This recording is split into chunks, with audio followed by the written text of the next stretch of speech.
So here are the 10 reasons why most people are broke, don't have money. So I want you to do is keep score, please, if you will. Okay, now 10, if you give yourself a 10, that means that you kind of really have this skill, which is a negative thing, this trait. It's negative. And just this, I'm not going to ask to see it. No one's going to, you're going to total it up for your own knowledge, so you know exactly where you are. You know what you need to learn. It's not for anybody but you. But get honest with yourself right now. Let's go through these here, and I'll give you some insight into why these things are so destructive. And if you see that you have any of these things in your own life, you know you have to work on them. Good or good? Yes? Okay, excellent. So here we go. People are unable to manage their state. Now, this is your physiological, emotional state, and what it is, it's how you feel in the moment.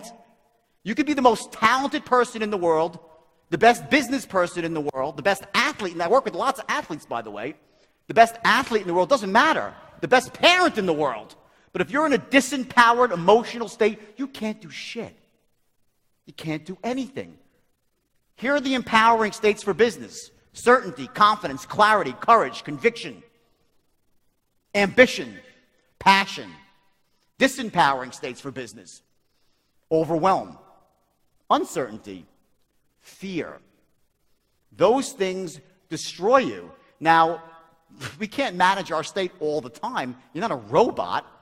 You know, I try this stuff. I'm pretty good at this, but believe me, I fall out of state all the time. But that skill, that in the moment when it matters, when it really comes down to it, can you manage your state?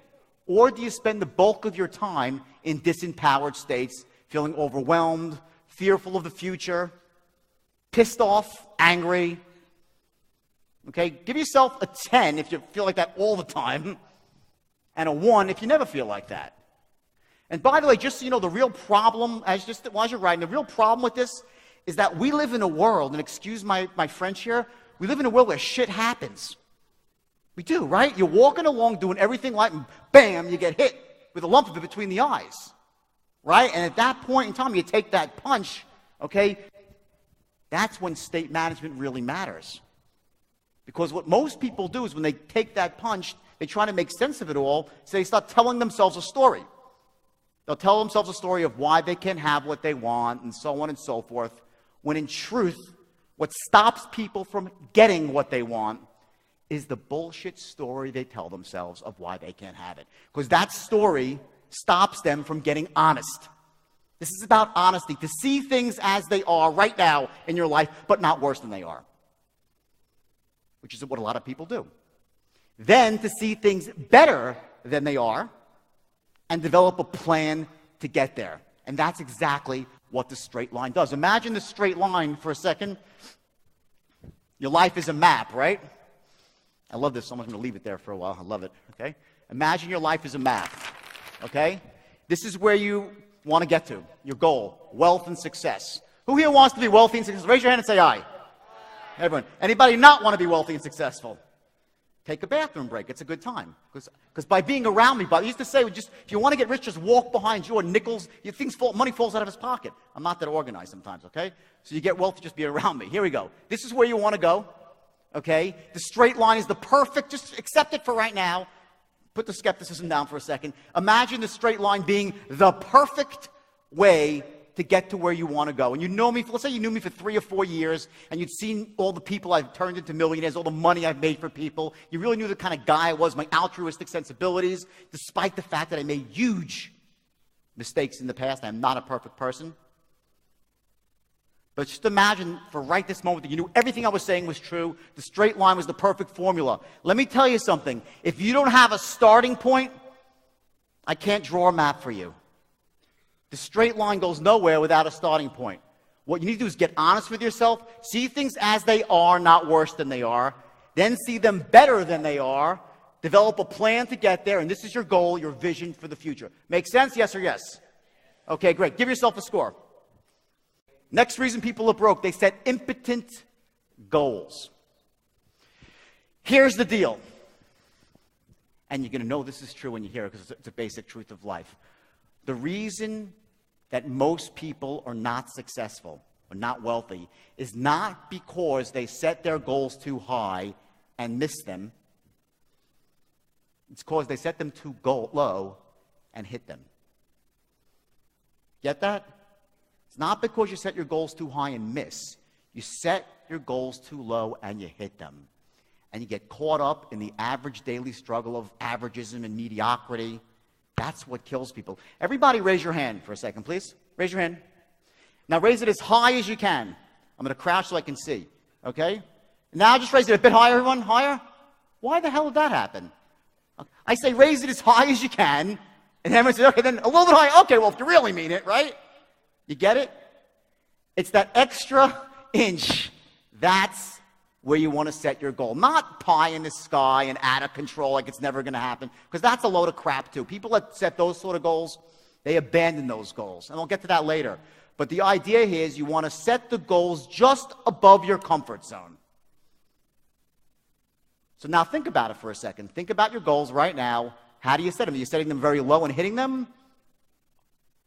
If that's the case, then give yourself a 10. Are you setting goals that don't inspire you? Some people set goals that might be high, but they're crappy goals. They're not the sort of goals that make you jump out of bed in the morning, make you want to go to work for yourself, to secure the future, not just for you, but for your family. So you don't have to compromise or acquiesce to anybody unless you love them, unless you want to. That's freedom. You know, money's just a mechanism to get there. I look at myself as a guy who helps people solve the money problem. Get it? So give yourself a score. I love this one. They subscribe to The Secret. What a load of crap this is. Hello? I read this book because I was in disbelief because people will tell, here's the strategy for success of The Secret, right? Go into your house and into a quiet room and you close the lights, draw the shades, and sit on a couch and visualize a big fat check. 25 G's, $1,000 US, okay, with your name on it. And I want you to imagine that check and just make that check go bigger in your mind and make it real, more real, and just put it out into the ether of the universe and the law of attraction will take hold. Just think about it. Bullshit, right? Hello? If that's your strategy for success, the only thing that will show up in your mailbox is not the check, it's a freaking eviction notice from your landlord. They'll be towing away your car. Your wife or your husband will be over the next door neighbor, and you'll be still saying, where's the check? Where's the check? Where's... Okay? The Secret is a load of crap. Okay? Do I believe in manifestation? Yeah! Damn straight I do. But you got to take action. I'm one of those unfortunate people. I tried it. I really did. I swear I tried it. Because I read the book and said, well, let me try, you know? So I sat down and I prayed for the check. Never came.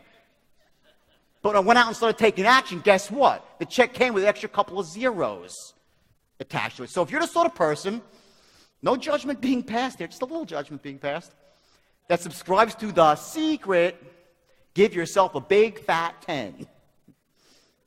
And if you subscribe to the world of action, give yourself a 1. Limiting beliefs. These are killers. There are 2 I want to focus on right now. There's lots of them, but the point is this. There are 2 types of beliefs I want to describe right now. One has to do with life. One has to do with money. Let's go to the life belief first. Will it work? Poor people believe they are creatures of circumstance. That means that the life happens to them. You get that? While rich people are creators of circumstance. I will tell you this, there is no more destructive belief in the world than to think that life happens to you. Because there's 3 things that you do when you don't think that you can create your own destiny. I'll tell you exactly what they are, right? Number 1, the first thing you do is you play what I call the blame game. You start blaming everybody for why you don't have what you want. You'll blame the government, you'll blame your family, you'll blame your spouse, you'll blame your boss, you'll blame the economy, you'll blame the people on Wall Street, which probably deserve some blame, but you'll blame anybody and everybody when you think the world happens to you. You're powerless. The second thing you do is you justify.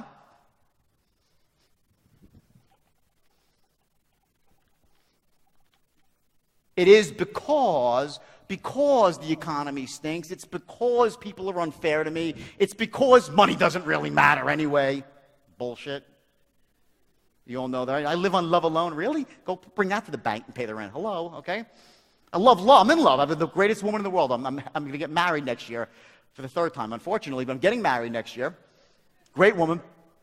So I know that, but money's money, right? They justify. Third, and this is the worst one of all, so write it down in big letters. They complain. I hate these people. You know why? I'll tell you why. Because I do believe in some laws of the universe. I do. And one of them is that what you focus on expands, gets bigger, and what you focus on, you attract because you move towards it. If you're focusing on something, you attract. So here's what happens. When you're complaining, what are you focusing on? All the shit in your life. So guess what happens to you? You become a giant shit magnet. Get the picture?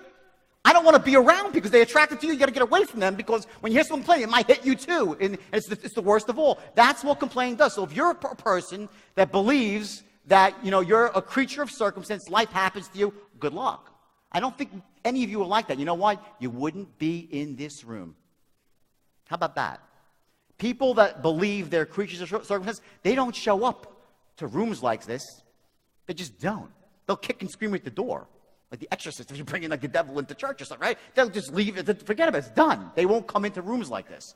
So you're probably pretty safe on that one. Let's go to the next belief. Poor people think money doesn't matter. Rich people value money. They know it does matter. Okay, again, I said it before. We live in a world where money matters. Now, is it the be-all, end-all? No. But money is a beautiful, wonderful thing. When you have money, you can do great things. You can help other people. You can retire your parents, take care of your children, travel, have freedom to do the things you want to do. Money won't make you happy, but a lack of it, and I've been there, by the way. I've been broke and bankrupt in my life. Not that long ago, about 10 years ago. A lack of money could be a passport to misery. So I say solve the money problem and then look for the higher things afterwards. So real quick, give yourself a score for that one. So here's one of the things that's ironic. I don't come from the seminar world. I come from the real world. I come from Wall Street. I come from the world of business. And I never met so many people who claim to be life coaches in my life. Everyone's a life coach or a business coach or a success coach. And most of them have never done anything. Okay, so you got to be careful. Who do you choose as your mentor? Typically, the people with no money are very quick to offer their advice. True or true? Say it louder. True or true? Damn straight it's true, okay? So be careful who you choose. Now, also, I've chosen some really crappy mentors too, but they were rich. Here's one. Remember I said greed is good in my opening reel? The movie studio loved that. What Gordon Gekko is saying there, he's saying greed is good. Greed cuts through. Greed clarifies. And I was 24 years old when I heard him say that. I heard him say, rip their skulls out and stuff it in a garbage compactor, right? I don't remember some of the lines. They were great lines, right? The problem is I took some of this stuff to heart. And I thought greed was good. And the truth is this. Greed is not good. Ambition is good. I got to crouch so I can see you. The lights are so bright. Ambition is good. Passion is good. Greed is destructive. The first thing that happens when you get greedy, and I know firsthand, is ethics go flying out the window. It becomes about making as much as you can, as fast as you can, and you do not care who gets hurt along the way. So be careful the mentors that you choose. Don't choose the slubby fat guy in his undershirt with the whiskers on his chin who's never done anything but been a bum. A lot of those people on the phone, they're life coaches. You don't know who's on the other end of the phone on the internet, right? It's true, which can work to your favor. I'll get to that later. For those of you who want to make money really fast, I have some amazing stuff. You're going to make a lot of money just being around me. I got some great ideas. Anyway, and conversely, you don't want to choose that sort of mentor. And when you model someone, when someone becomes your mentor, remember this. You don't have to model the entire organism, right? You can take a piece of them. Take the ambition, but not the greed. Take the strategy, but not some of the other stuff that comes along. So write down your score. If you got good mentors in your life, give yourself a 10. If you got lousy mentors, give yourself a 1. No, you got good mentors, give yourself a 1. Lousy mentors, give yourself a 10. I'm sorry. They're controlled by fear. This is a killer. We all know this. And there are basically 3 ways to process fear, to manage fear. Let me tell you what they are. Number 1 is to pretend that fear does not exist. This leads to a place I call, I'm going to write it right here. Flip the chart. Wish I was taller. Okay, the biggest, baddest, I'm 5'7", 148 on a good day, okay? So here we go, ready? First way, okay, when you manage fear, right, is you ignore it. You pretend it doesn't exist. And here's where you end up. In a place called poverty and misery. If you try to convince, I'm not scared of anything. I'm not taking action. I'm not starting my own company. I'm not going out there and trying to strike it rich. It's not because of fear. And then what do? So you tell the story. You get it? That's not what you'd say to anybody. What you would say is, money doesn't matter. It's too difficult. I don't come from a rich family. A guy like me is not cut out for that sort of stuff. Oh, it's not important anyway. Those people, rich people, are all idiots. All the stuff that we hear. That's a result of not admitting to yourself that you have a bit of fear. You ignore it and you let it control you. That is the most disempowering state for wealth and success. The most. Second is overwhelm. Third is uncertainty. And along with that, confidence. Second way, I'm going to leave the third one for last. The second way, which is, let me click here. You act in spite of fear. That's what I'm a master of doing, by the way. I was always scared. Scared to fail. Scared what people would think if they knew how I didn't know all the answers back when I was younger. I was scared, but I acted anyway. I never let fear stop me. How many people act that way in their lives? Raise your hand and say aye if you do. Anybody have that strategy? It's the achievers special, I call it.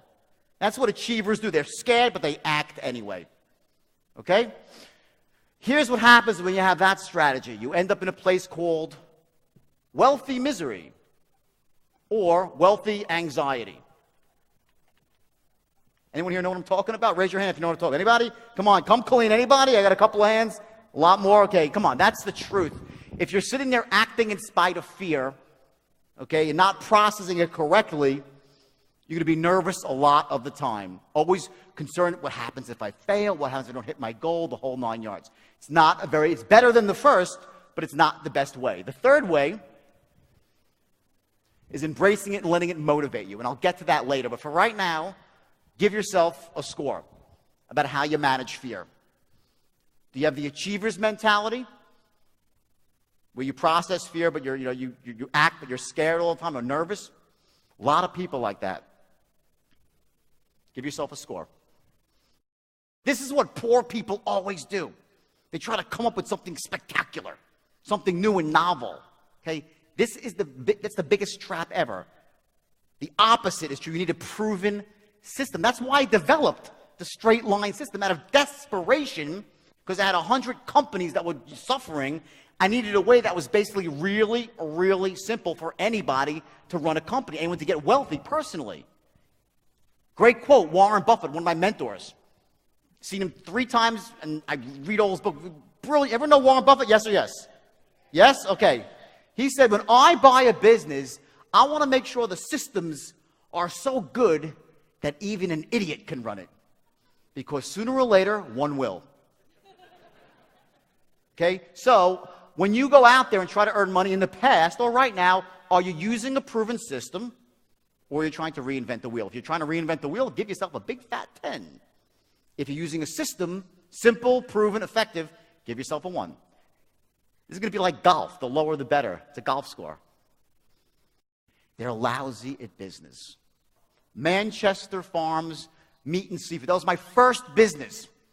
I started when I was 21 years old. In fact, I started my first business really when I was 9 in a paper route, knocking on doors, expanding my paper route. I made good money when I was 9. When I was 12, I started shoveling driveways after snowstorms, making $20 a pop. Doing pretty good after snowstorms. In Kuala Lumpur, you'd go out of business real quick. Not a lot of snow around here. When I was 16 and a half, I hit it big for the first time. And I was going down to, this would do really well in Kuala Lumpur. I would go to the local beach when it was hot during the summer, and there was a long walk to the concession stand, and I'd go with an Italian, a cooler with Italian ices, chipwiches, and fudgicles. And I started making big money, $600 per day when I was 16 years old. I was making $20,000 to $30,000 every summer in 2.5 months, and I used that money to put myself through college. My parents didn't have money. I put myself through school working on the beach. My friends were making $1.50 an hour. I was making $600 per day. Best business in the world. Ice cost me 7 cents, sold it for $1. At the end of the day, whatever they didn't sell, it would melt. I didn't care.